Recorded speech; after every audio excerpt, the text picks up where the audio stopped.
Cari telespettatori, ben ritornati con noi come sempre nel nostro spazio consueto di approfondimento in collaborazione con lo SPI-CGIL del Veneto e parliamo di lotta all'evasione fiscale, di piattaforma unitaria per la fiscalità e quindi di tematiche estremamente delicate ma anche strategiche per quel che riguarda tutti i pensionati in essere, i pensionandi, cioè coloro che a breve o auspicano di andare a breve in pensione.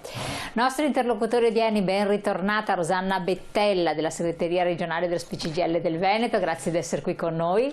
Buongiorno a tutte e a tutti. E siamo collegati con Vigilio Biscaro, segretario generale dello SPI-CGIL di Treviso. Grazie segretario, eccolo qua.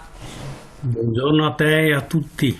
Benissimo, allora per quel che riguarda il nostro ospite collegato Vigilio Biscaro, che tanto prima o poi in studio verrà, suo malgrado, ma lo avremo fisicamente promesso, e si occuperà delle strategie che sono state adottate nell'area del Trevigiano, del comune di Treviso, perché sappiamo che i comuni hanno un ruolo molto importante anche per combattere l'evasione fiscale. Però prima io direi di inquadrare quella che è la piattaforma unitaria, quelle che sono le dinamiche, le problematiche e l'eventuale trattativa, se avete in essere con il governo, diciamo sempre a livello unitario, vero? Perché bisogna sottolineare, certo. Siete CGIL, CISL e UIL da questo punto di vista sono concordi. Allora, com'è la situazione? Sì, ultimissime notizie, no? L'avrete in molti anche, l'avranno sentito dai telegiornali, da letto sui giornali, praticamente adesso si inizia una fase di mobilitazione, diciamo così, di ciclo di assemblee con lavoratori e pensionati, perché questa legge di bilancio assolutamente non ci trova concordi, non in tutto ma in alcune parti no.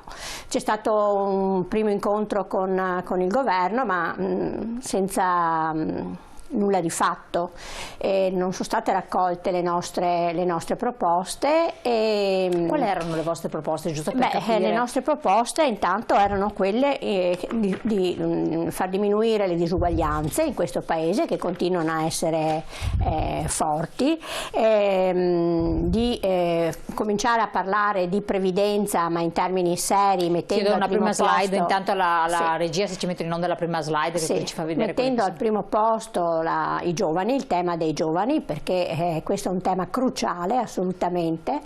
E noi che siamo dell'organizzazione sindacale dei pensionati, per noi è davvero fondamentale che questo Paese, il governo, lo Stato pensi a loro, pensi ai giovani, dando loro un lavoro dignitoso, un lavoro buono come noi lo chiamiamo, con un salario dignitoso, perché si possano costruire un futuro per costruirsi una famiglia, per fare dei figli, ma anche e soprattutto per costruirsi una previdenza, no? Una pensione degna di questo nome.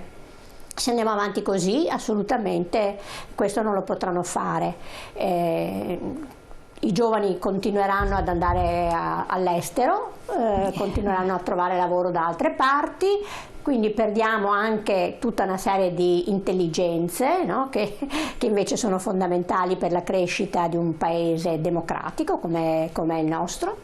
E quindi insomma, se in agenda non c'è questo, diventa davvero molto, molto complicato. Non si prendono misure serie in termini di evasione fiscale, in termini di tassazione. Anche qua il governo mette a disposizione 8 miliardi ma lascia praticamente al Parlamento, dove insomma sono in gioco lobby, no? Che si contendono questi 8 miliardi, ognuno li tira per la propria parte, e quindi senza coraggio di invece destinarli a chi ne ha più bisogno in questo paese, e quindi per far diminuire le disuguaglianze che ci sono. Adesso qua vediamo la slide relativa all'evasione fiscale in Italia e poi nel Veneto in particolare. In Italia vediamo che si parla, ma sono sempre stime approssimative, si parla di 120-130 miliardi di euro. Cosa potremmo fare con una somma così elevata in questo Paese? Quante risposte potremmo davvero dare alle persone in difficoltà?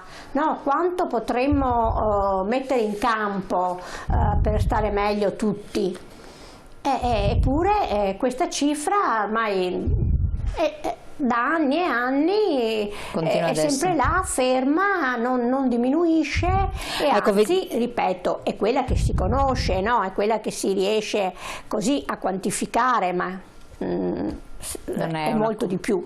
Ecco, c'è una slide interessante che chiedo magari dalla regia, gli importi recuperati, per cui qualcosa si recupera, però non mai a sufficienza. Eccoli qua, qui vediamo in Italia 6,5 milioni di euro, in Veneto 230 mila euro, Emilia Romagna 2,7 milioni di euro, Lombardia 1,6 milioni di euro, pochino in Veneto. Ecco, questi sono, bisogna precisare che questi sono importi recuperati attraverso i patti anti-evasione che i comuni fanno con l'Agenzia delle Entrate.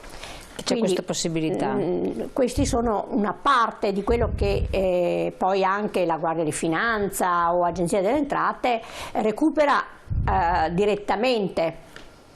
E però questo recupero per noi è fondamentale e importante, perché sono soldi che andrebbero nelle casse dei comuni e con cui potremmo veramente anche qua rispondere a livello più locale, più direttamente ai cittadini di quel paese, di quella città, con risorse vere, insomma, no? Chiaro. Ecco, i comuni coinvolti, qui ce ne sono le percentuali, vediamo comuni coinvolti, 2016 erano 53, il 9,4%, qua vediamo appunto le date degli importi recuperati per delle province venete, quindi qua si va nel dettaglio. Sostanzialmente 2019 abbiamo Verona 70.000, Vicenza 40.000, Venezia 64.000, Padova 13.000, Treviso 350, non 1.000, soltanto 350. Sì, 350 euro. 350 euro. Rovigo 621 euro, Belluno 545 euro. Insomma. Sì. Allora, siamo andati nel tempo diminuendo l'entità delle risorse recuperate e anche siamo andati diminuendo nel numero dei comuni che hanno sottoscritto questo patto anti-evasione. Sì, perché infatti se vediamo eccole qua le percentuali, le vediamo chiaramente che i comuni che hanno sottoscritto il patto. Quindi si vede che nel 2016 erano 53, ma io ho ricordi anche precedenti che erano molti di più a livello per arrivare al 2020 che sono soltanto il 3,2%, cioè 18 comuni coinvolti. Sì. Ma c'è qualcosa che non funziona?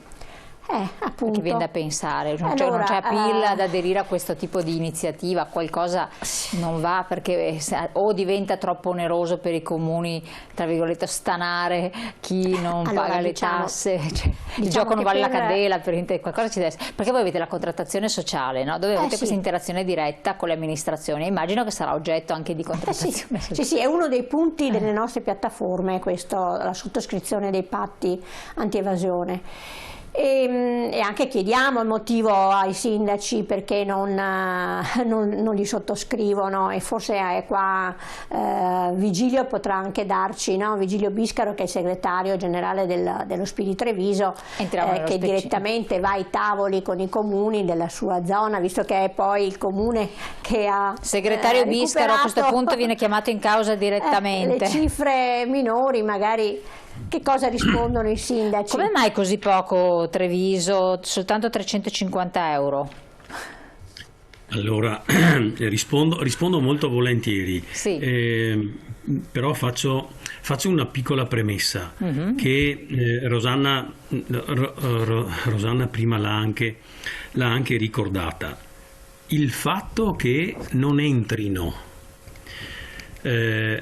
tutte le tasse che dovrebbero entrare nelle casse dei comuni, questo significa automaticamente minori servizi per le persone, minori investimenti, se vogliamo, per il futuro, e perciò ci troviamo nella situazione per la quale, per ragioni, e qui voglio essere chiaro, quasi esclusivamente politiche, i sindaci che incontriamo nel 2021, li abbiamo incontrati tutti, ci rispondono in vari modi, ma o per colpa di mancanza di personale o perché non sono in grado di farle, e queste sono fandonie, di fare queste segnalazioni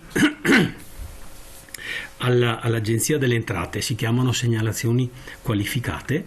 I comuni si trincerano dietro queste impossibilità. Io ho fatto una breve analisi. Abbiamo circa il 32-33% di comuni in provincia di Treviso che non aderiscono ai patti anti-evasione. Gli altri vi aderiscono, ma non incentivano azioni per recuperare i cosiddetti crediti di dubbia esigibilità. Questo però non vuol dire che non ci siano dei comuni, come posso dire, bravi, che lavorano anche per recuperare questo, perché lo ritengono un dovere civico da parte loro, è un dovere civico, lo ribadisco io, da parte dei cittadini, di pagare le tasse, di pagare i contributi, di pagare le tasse amministrative, multe eccetera, che tanti comuni invece non vedono entrare nelle loro casse. Segretario, io le interrompo un attimo perché l'argomento è molto interessante, poi alcune domande da porre relativamente a questo discorso, però abbiamo la pubblicità che incombe, quindi pochi secondi di intervallo pubblicitario, poi ritorniamo insieme, resti sempre con noi e anche voi telespettatori, quindi a tra poco.